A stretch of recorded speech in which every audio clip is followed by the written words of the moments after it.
Now we are going to read a chapter called The Worst Birthday from Harry Potter and the Chamber of Secrets, written by J.K. Rowling in 1998. Joanna Jo Rowling, pen name J.K. Rowling, is a British novelist, screenwriter, and film producer best known for creating the Harry Potter series. The title character, Harry Potter, is an orphan who attends a boarding school to learn about magic. On his summer vacation, he is forced to live with his non-magical extended family. As you read, take notes on how each character responds to magic. Not for the first time, an argument had broken out over breakfast at number 4 Privet Drive. Mr. Vernon Dursley had been woken in the early hours of the morning by a loud hooting noise from his nephew Harry's room. "Third time this week," he roared across the table. "If you can't control that owl, it'll have to go." Harry tried yet again to explain. "She's bored," he said. "She's used to flying around outside. If I could just let her out at night—" "Do I look stupid?" snarled Uncle Vernon, a bit of fried egg dangling from his bushy mustache. "I know what'll happen if that owl's let out." He exchanged dark looks with his wife, Petunia. Harry tried to argue back, but his words were drowned by a long, lard belch from the Dursley's son, Dudley. "I want more bacon."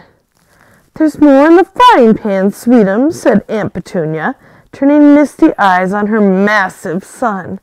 "We must build you up while we've got the chance. I don't like the sound of that school food." "Nonsense, Petunia. I never went hungry when I was at Smelding," said Uncle Vernon heartily. "Dudley gets enough, don't you, son?" And if you look at the footnote, massive means enormous. Dudley, who was so large his bottom drooped over either side of the kitchen chair, grinned and turned to Harry. "Pass the frying pan."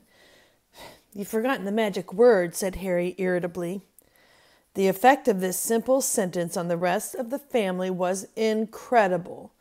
Dudley gasped and fell off his chair with a crash that shook the whole kitchen. Mrs. Dursley gave a small scream and clapped her hands to her mouth. Mr. Dursley jumped to his feet, veins throbbing in his temples. I meant please," said Harry quickly. "I didn't mean—" "What have I told you?" thundered his uncle, spraying spit all over the stove, "about saying the M word in our house." "But how dare you threaten Dudley?" roared Uncle Vernon, pounding the table with his fist. I warned you. I will not tolerate mention of your abnormality under this roof." Harry stared from his purple-faced uncle to his pale aunt, who was trying to heave Dudley to his feet. "All right," said Harry, "all right." Uncle Vernon sat back down, breathing like a winded rhinoceros and watching Harry closely out of the corner of his small, sharp eyes. Ever since Harry had come home from the summer holidays, Uncle Vernon had been treating him like a bomb that might go off at any moment, because Harry Potter wasn't a normal boy. As a matter of fact, he was as not normal as it is possible to be. Harry Potter was a wizard. A wizard fresh from his first year at Hogwarts School of Witchcraft and Wizardry. And if the Dursleys were unhappy to have him back for the holidays, it was nothing to how Harry felt. He missed Hogwarts so much it was like having a constant stomach ache. He missed the castle, with its secret passageways and ghosts, his classes, though perhaps not Snape, the potions master, the mail arriving by owl, eating banquets in the great hall, sleeping in his 4-poster bed in the tower dormitory, visiting the gamekeeper Hagrid in his cabin next to the Forbidden Forest in the grounds, and especially Quidditch, the most popular sport in the wizarding world. 6 tall goalposts, 4 flying balls, and 14 players on broomsticks.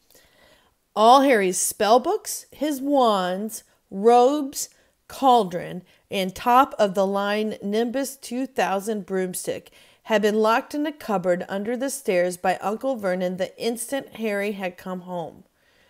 What did the Dursleys care if Harry lost his place on the house Quidditch team because he hadn't practiced all summer?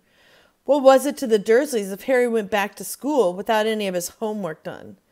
The Dursleys were what wizards called muggles, not a drop of magical blood in their veins.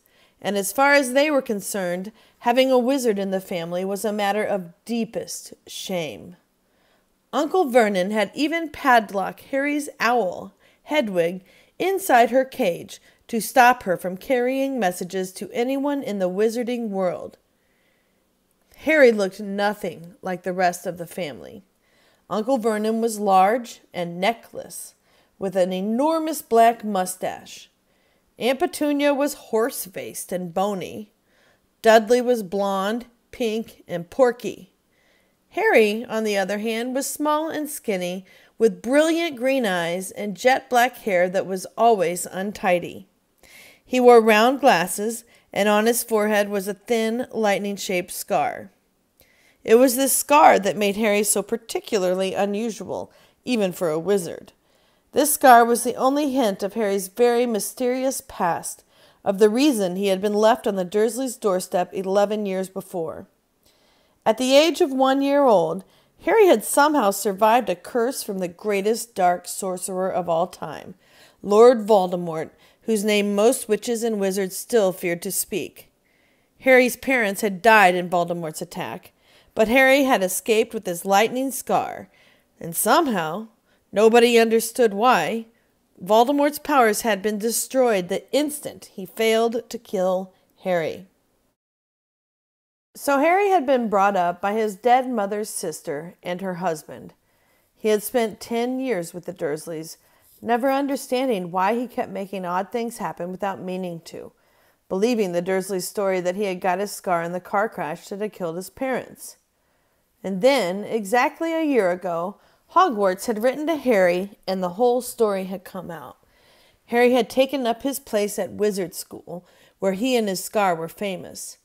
But now the school year was over, and he was back with the Dursleys for the summer, back to being treated like a dog that had rolled into something smelly.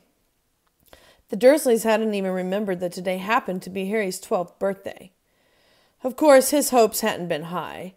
They'd never given him a real present, let alone a cake. But to ignore it completely?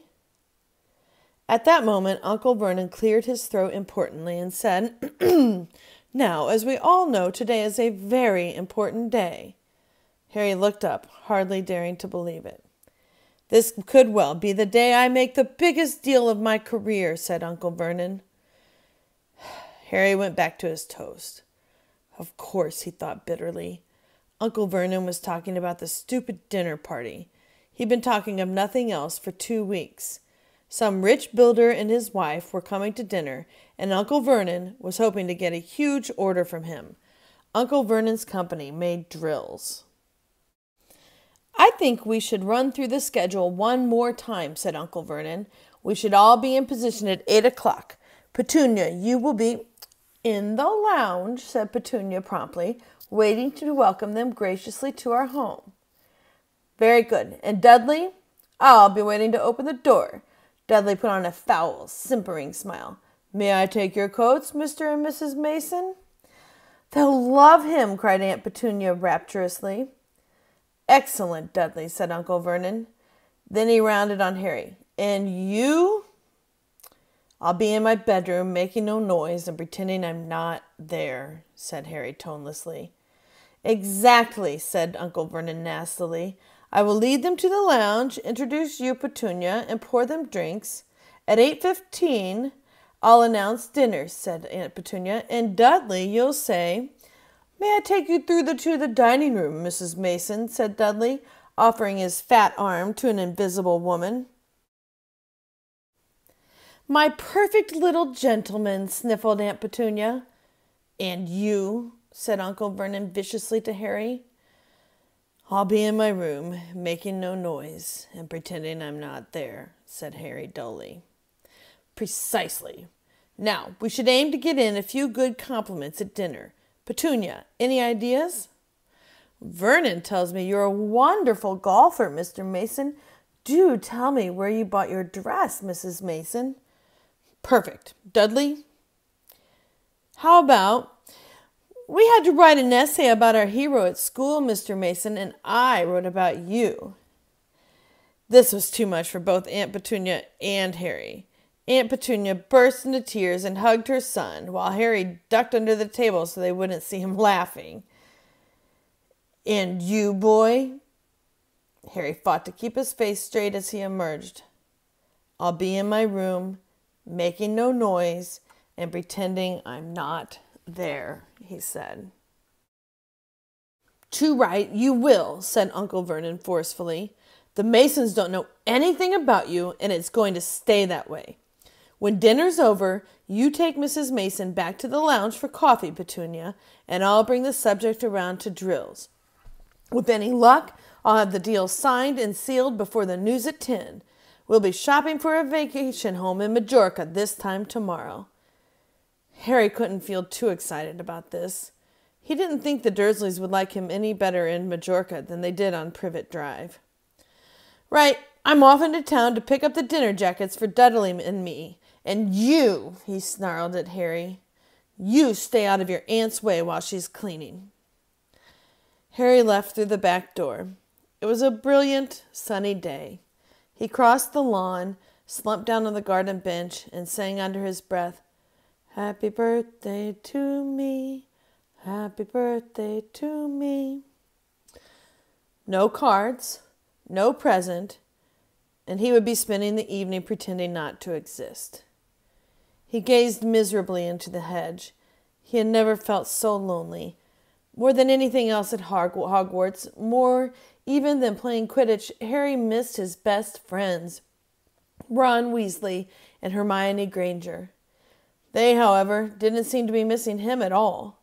Neither of them had written to him all summer, even though Ron had said he was going to ask Harry to come and stay. Countless times Harry had been on the point of unlocking Hedwig's cage by magic and sending her to Ron and Hermione with a letter. But it wasn't worth the risk. Underage wizards weren't allowed to use magic outside of school. Harry hadn't told the Dursleys this. He knew it was only their terror that he might turn them into dung beetles that stopped them from locking him in the cupboard under the stairs with his wand and broomstick. For the first couple of weeks back, Harry had enjoyed muttering nonsense words under his breath and watching Dudley tearing out of the room as fast as his fat legs would carry him. But the long silence from Ron and Hermione had made Harry feel so cut off from the magical world that even taunting Dudley had lost its appeal. And now Ron and Hermione had forgotten his birthday. What he wouldn't give now for a message from Hogwarts, from any witch or wizard. He'd almost be glad of a sight of his arch-enemy, Draco Malfoy, just to be sure it hadn't all been a dream. Not that his whole year at Hogwarts had been fun. At the very end of last term, Harry had come face to face with none other than Lord Voldemort himself. Voldemort might be a ruin of his former self, but he was still terrifying, still cunning, still determined to regain power. Harry had slipped through Voldemort's clutches for a second time, but it had been a narrow escape, and even now, weeks later, Harry kept waking in the night, drenched in cold sweat, wondering where Voldemort was now, remembering his livid face, his wide, mad eyes. Harry suddenly sat bolt upright on the garden bench. He had been staring absent-mindedly into the hedge, and the hedge was staring back. Two enormous eyes had appeared among the leaves. Harry jumped to his feet just as a jeering voice floated across the lawn. I know what day it is, sang Dudley, waddling toward him. The huge eyes blinked and vanished. What? Said Harry, not taking his eyes off the spot where they had been. I know what day it is, Dudley repeated, coming right up to him. Well done, said Harry. So you finally learned the days of the week. Today's your birthday, sneered Dudley. How come you haven't got any cards? Haven't you even got any friends at that freak place? Better not let your mom hear you talking about my school, said Harry coolly. Dudley hitched up his trousers, which were slipping down his fat bottom. Why are you staring at the hedge? He said suspiciously. I'm trying to decide what would be the best spell to set it on fire, said Harry. Dudley stumbled backwards at once, a look of panic on his fat face. You can't! Dad told you're not to do magic. He said he'll chuck you out of the house, and you haven't got anywhere else to go. You haven't got any friends to take you. Jiggery-pokery, said Harry in a fierce voice. Hocus pocus, squiggly wiggly. Mom, howled Dudley, tripping over his feet as he dashed back toward the house. Mom, he's doing you-know-what. Harry paid dearly for his moment of fun. As neither Dudley nor the hedge was in any way hurt, Aunt Petunia knew he hadn't really done magic, but he still had to duck as she aimed a heavy blow at his head with a soapy frying pan. Then she gave him work to do, with the promise he wouldn't eat again until he'd finished. While Dudley lolled around watching and eating ice cream, Harry cleaned the windows, washed the car, mowed the lawn, trimmed the flower beds, pruned and watered the roses, and repainted the garden bench. The sun blazed overhead, burning the back of his neck. Harry knew he shouldn't have risen to Dudley's bait, but Dudley had said the very thing Harry had been thinking himself. Maybe he didn't have any friends at Hogwarts. Wish they could see famous Harry Potter now, he thought savagely as he spread manure on the flower beds, his back aching, sweat running down his face. It was 7:30 in the evening when at last, exhausted, he heard Aunt Petunia calling him. Get in here and walk on the newspaper. Harry moved gladly into the shade of the gleaming kitchen. On top of the fridge stood tonight's pudding, a huge mound of whipped cream and sugared violets. A loin of roast pork was sizzling in the oven. Eat quickly, the Masons will be here soon, snapped Aunt Petunia, pointing to 2 slices of bread and a lump of cheese on the kitchen table. She was already wearing a salmon-pink cocktail dress. Harry washed his hands and bolted down his pitiful supper. The moment he had finished, Aunt Petunia whisked away his plate. Upstairs, hurry! As he passed the door to the living room, Harry caught a glimpse of Uncle Vernon and Dudley in bow ties and dinner jackets. He had only just reached the upstairs landing when the doorbell rang and Uncle Vernon's furious face appeared at the foot of the stairs. Remember, boy, 1 sound. Harry crossed to his bedroom on tiptoe, slipped inside, closed the door, and turned to collapse on his bed. The trouble is, there was already someone sitting on it.